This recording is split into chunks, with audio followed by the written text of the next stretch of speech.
अस्सलामुअलैकुम, मैं हूं आमिर बशीर और आप देख रहे हैं आमिर राना ऑफिशियल। थाना नारंग मंडी की हदूद हिचड़वाला गांव में सनसनीखेज वारदात हुई, जिसमें 8 अफराद को बेदर्दी से गले काट कर उनको मौत के घाट उतार दिया गया। पुलिस की बारी नफरी मौका पर पहुंचती है, फॉरेंसिक लेबॉरेटरी की टीमें मौके पर पहुंचती हैं, सारे शवाहद इकट्ठे किए और इसके साथ साथ जिस मुलजम ने ये सारा गनावना खेल खेला उसको भी अरेस्ट कर लिया गया हुआ है। लेकिन सवाल ये है कि क्या उस फैमिली को इंसाफ मिल पाएगा? आला अफसरान है वो वहाँ पर आते हैं, हर चीज़ को बड़ा बारीकी के साथ ऑब्जर्व करते हैं, लेकिन 1-2 दिन गुजरने के बावजूद कोई भी ऑफिसर अपना मौक़िफ़ देने से गुरेज़ा है। हालांकि उन्होंने उस मुलज़म को भी गिरफ्तार कर लिया है। सारी फैमिली का सिर्फ जो निगाहें हैं वो कानून की तरफ हैं, लेकिन कानून अपना लब ओपन करने से कुछ गुरेज़ा हैं, क्योंकि वो कह रहे हैं कि अभी इन्वेस्टिगेशन अंडर प्रोसेस है। इन्वेस्टिगेशन अगर अंडर प्रोसेस है तो अभी इन्वेस्टिगेशन की क्या गई है, क्योंकि पुलिस अपना मौक़िफ़ देने से गुरेज़ा है। नारंग मंडी की सियासी और समाजी शख्सियत इफ्तिखार अहमद भुट्टो साहब हमारे साथ मौजूद हैं इस हवाले से जांचने के लिए, क्योंकि ये सारे इलाके को, यहाँ के लोगों को बखूबी बड़े अच्छे तरीके से जानते हैं और उनके मसाइल के लिए एफर्ट दिन रात करते रहते हैं। अस्सलाम वालेकुम। वालेकुम सलाम रहमतुल्लाह। सर, नारंग मंडी में आपका एक यहाँ पे गांव है हिचड़, वहाँ पे एक बड़ा अफसोसनाक वाक़या रोनमा हुआ है। 8 अफराद को बेदर्दी से किया गया। सारी फैमिली की निगाहें हैं पुलिस की तरफ, इंसाफ फराहम कर पाएगी पुलिस? आपको क्या लगता है? जी बिस्मिल्लाह रहमान रहीम। आज तक जिस वक्त हम ये बैठे हुए हैं, अभी तक जिन से पूछा है पुलिस वालों से, जैसे आपने बताया, कोई पेशरफ्त ना किसी को बता रहे हैं क्या पेशरफ्त हुई है, क्या मुलज़म ने बताया है, क्या वजह थी, किसी को कुछ नहीं बताया जा रहा, वर्षा को भी नहीं बताया जा रहा, आम आदमी को क्या बताएंगे वो। और इंशाल्लाह मैं ये ज़रूर कहता हूँ कि अभी पंजाब में साहब, आपको पता है, जैसे उन्होंने ये सारे आर्डर आईजी साहब को कहा है और उसके बाद जो हमारा स्टाफ था यहाँ का पुलिस स्टेशन का, उनको मुअत्तल किया गया है। और इंशाल्लाह हर हाल में इन फैमिलीज़ को इंसाफ दिलाएंगे। कोई ऐसी जगह नहीं होगी जहां वो हमें अपने साथ नहीं पाएंगे और इंशाल्लाह इंसाफ मिलेगा उनको, अल्लाह के करम। सर, मुझे ये भी बताएं, आप तो तगदू करते रहेंगे लोगों की फलाह के लिए, ये काम पुलिस का नहीं है, क्योंकि इससे 2 दिन पहले उसी फैमिली, इस मुलज़म की फैमिली की मैं बात कर रहा हूँ, उसकी वालदा, उसकी बहन और 1-2 मोहल्लेदारों को भी उसने ज़ख्मी किया था, जिसके लिए सैकड़ों कॉल्स की गई पुलिस को कि इस मुलज़म को अरेस्ट कर लें। उसके बावजूद अरेस्ट तो किया लेकिन उसे छोड़ दिया गया। सर, ये क्या है? जी, वो आज मैं सारा दिन उसी गांव हचड़ में रहा हूं, तो वहां पे जिन लोगों ने बताया है, आज 2-4 लोग ऐसे थे जिन्होंने ये वाज़ह किया है कि उस दिन 10,000 रुपया दे के उस आदमी को, मुलज़म को छुड़ा लिया गया।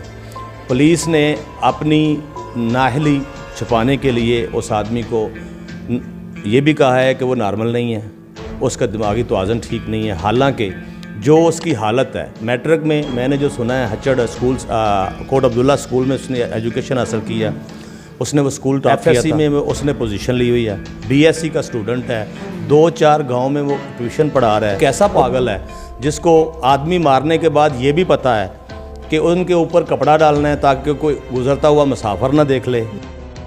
उसको ये भी पता है कि मुझे भागने के लिए मोटरसाइकिल ला के उसने, और उसका जो स्विच है डायरेक्ट करके मोटरसाइकिल स्टार्ट भाग भी गया है। जब वो पुलिस वाला जो हमारा जवान है जिसने उसका पीछा किया है, पीछा करके जाके स्कूल में, अगर वो थोड़ा सा लेट हो जाता तो शायद वो कारी साहब, वो मदरसे वाले, उनको भी वो ले, उसने जाके फायर किया है। तो फिर उसको हाथ खड़े कर लिए, उसने कहा भाई मुझे ना मारो, मैंने आपकी गुनाह क्या किया है, मुझे क्यों मार रहे हो? कैसा पागल है, उसको हर चीज़ अपनी जान बचानी पता है, उसको जो मारे हैं उनको छुपाना, उनके ऊपर पर्दा डालने का पता है। कल के बाद जो वहाँ पे उसने हरकतें की हैं, वो आदमी बिल्कुल नॉर्मल है।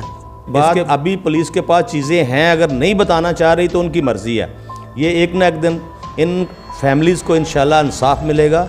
इतना बड़ा जुल्म पाकिस्तान में अगर कोई जुल्म हुए हैं तो ये उनमें से शायद दूसरा तीसरा ऐसा होगा जहाँ पे बेगुनाह लोग, सोए हुए लोग, जिनको पता ही नहीं है कि हम सोए हुए हैं, हम किस वजह से मारे गए हैं, उनकी फैमिलीज़ जो हैं उनको नहीं पता कि हमारे घर से जो जाके अपने माल मवेशियों के पास सोए हुए हैं, अपनी फसलों के जाके उधर सोए हुए हैं, क्यों मारे गए हैं।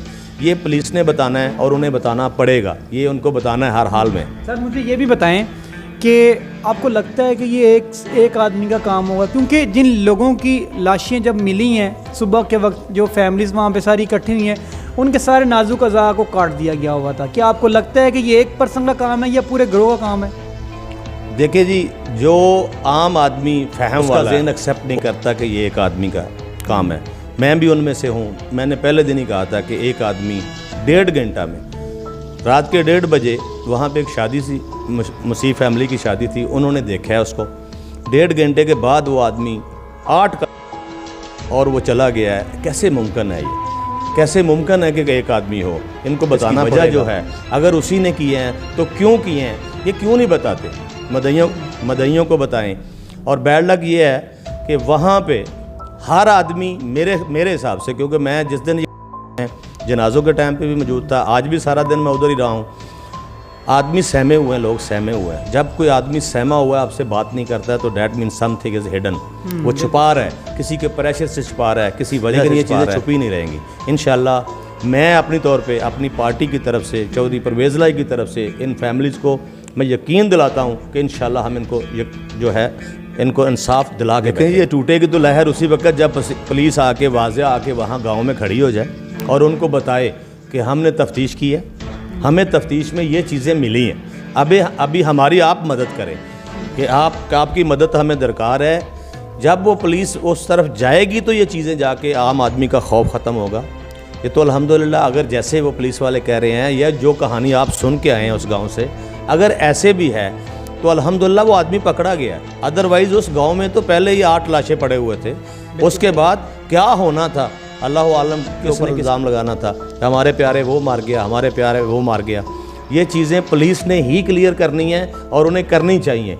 अगर ना की तो सीएम साहब बैठे हुए हैं, इंशाल्लाह इसको करवाएंगे, चीज़ क्लियर होगी अल्लाह के हुक्म से। सर मुझे ये भी बताएं कि मुल्ज़म के अहले इलाका, मतलब अहले मोहल्ला जो हैं, आप वहाँ पे गए भी होंगे, लोगों से मुलाकात भी की होगी, आपको क्या लगता है कि मुल्ज़म वाकई मेंटल डिसेबल था या कुछ और था इसके पीछे सारा? मैंने आपको पहले बताया है कि ये आम आदमी नहीं है, उसके दिमाग में क्या चल रहा है अल्लाह आलम, क्यों उसने ये हरकत की है, बकौल पुलिस के जो कह रहे हैं आज तक। मैं इस चीज़ को नहीं मानता हूँ, मेरा अपना नज़रिया है। आज कुछ लोगों ने वहाँ बैठे हुए, एक जो मकतूल है उनके वारिस बैठे हुए थे, उन्होंने मुझे कहा है कि एजेंसियाँ कह रही हैं कि ये एक आदमी का काम नहीं है।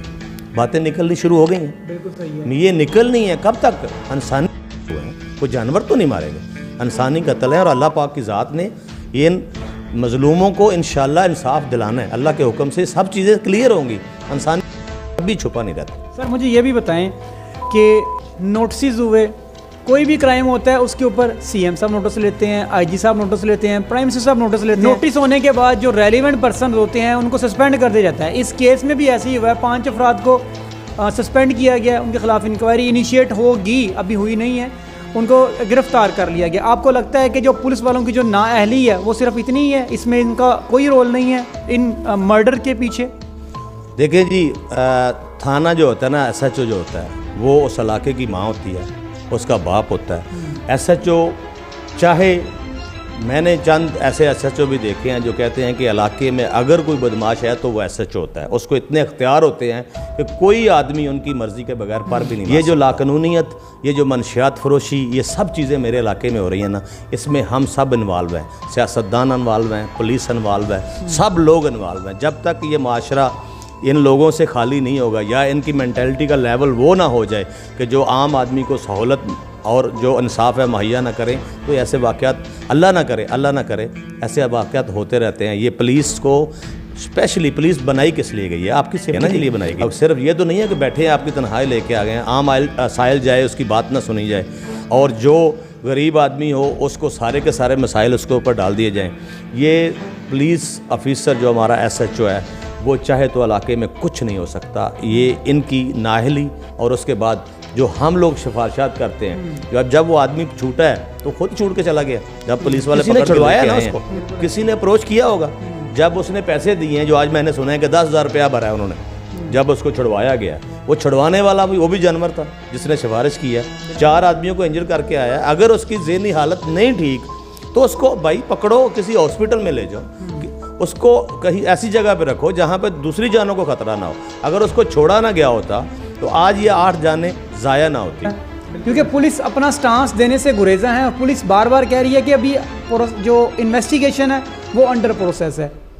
ये सारे मैटर को बड़ा डीपली देख रहे हैं, फैमिलीज़ के साथ रोज़ाना की बुनियाद पर मिल भी रहे हैं, पुलिस वालों के साथ मिल रहे हैं। लेकिन आखिर मेरा क्वेश्चन सिर्फ यही है कि अगर पुलिस मुल्ज़म को डिक्लेयर कर देती है कि ये मेंटली डिसेबल है, मेंटली डिसेबल को ट्रीटमेंट के लिए हॉस्पिटलाइज कर दिया जाता है, तो क्या इस फैमिली के जो आंसू हैं उसको कैसे पूछा जाएगा? ये क्वेश्चन मैं अब छोड़ कर जा रहा हूँ इस इंटरव्यू के अंदर।